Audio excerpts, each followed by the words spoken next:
upaya yang perlu dilakukan oleh petani sekarang ini pertama dengan melakukan percepatan tanam ya untuk menanam kembali setelah panen selesai. Dan karena sekarang sudah akhir September artinya musim tanam Oktober kan akan segera dimulai lagi. Terus yang kedua juga itu dari pemerintah ya, pemerintah memberikan bantuan benih berkualitas yang memiliki daya tahan yang cukup terhadap curah hujan yang tinggi sekarang ini. Dan yang ketiga itu untuk tetap menjaga kadar air gabah kering itu maksimal di angka 14%. Dan di sini kalau melihat ini berarti kan pengeringan menjadi hal yang sangat urgent dan sangat diperlukan, dan mesin pengering tentunya menjadi wajib lah di sentra-sentra yang ada di Indonesia ini. Baik, kalau kita melihat hasil survei dari KRKP ini menyebutkan bahwa pendapatan petani sebenarnya belum layak begitu. Apakah ini menjadi salah satu faktor juga penurunan produksi yang ada? Nah ini menjadi salah satu faktor ya, karena memang harus diakui tingkat kehidupan yang layak petani di Indonesia masih cukup jauh, karena petani kita identik dengan kemiskinan. Yang menjadi isu bagi petani sekarang ini adalah kesejahteraan. Nah di sini dari Pemuda Tani HKTI juga mengajak sama-sama semua elemen untuk menyelesaikan ini, karena tiap kali kita berbicara dengan petani, apalagi petani yang generasinya masih muda, mereka selalu berbicara dengan dinamika yang ada sekarang ini menjadi konflik ataupun tantangan. Tetapi karena kalau kita meratapinya itu tidak akan menyelesaikan masalah, dan optimisme harus terus ditumbuhkan agar petani kita makin sejahtera.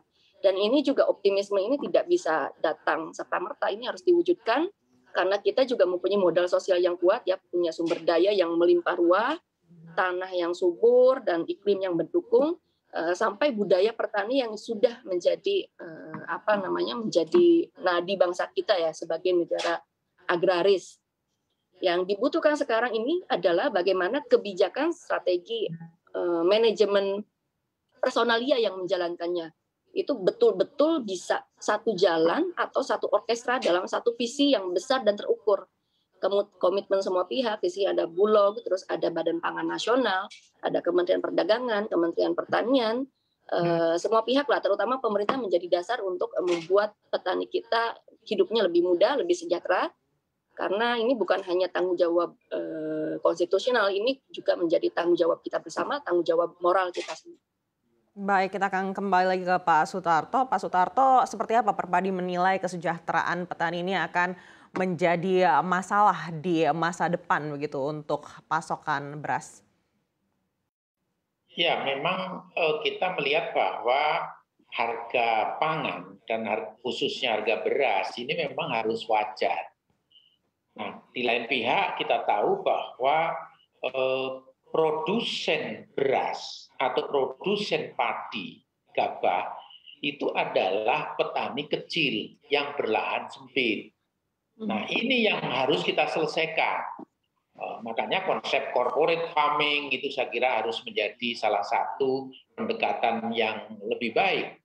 Di samping tentunya juga petani memproduksi, tidak mustahil petani memilih untuk memproduksi dengan yang memiliki nilai tambah lebih, misalnya beras organik, kemudian sehat, kemudian beras-beras yang nilai jualnya tinggi, misalnya beras khusus, itu tidak tentunya ini juga harus menjadi perhatian kita semua. Nah, tapi lagi-lagi masalah lahan ini, konversi lahan, meskipun undang-undang perlindungan lahan ini juga sudah ada, tapi nampaknya masih terjadi. Kenapa terjadi? Kadang-kadang juga petaninya tidak tertarik karena tadi itu harga beras yang selama ini itu memang cenderung dirasakan masih terlalu murah. Dan ini memang menjadi opini publik. Opini publik itu kan maunya beras murah. Kalau saya mengatakan mestinya beras itu harus wajar. Sehingga petaninya untung, mendapatkan penghasilan yang cukup, bahkan sekarang ini barangkali dengan luas lahan yang di bawah 0,5 hektar, itu pasti di bawah UMR. Ini yang harus kita pikirkan bersama. Untuk itu tentunya pemerintah harus memikirkan bagaimana memperluas lahan. Nah, memperluas lahan ini nampaknya juga sudah dilakukan. Mudah-mudahan ini bisa terlaksana, tetapi juga harus mencegah jangan sampai terjadi konversi lahan subur ini. Nah, tentunya yang lain meningkatkan produktivitas, efisiensi, dan sebagainya.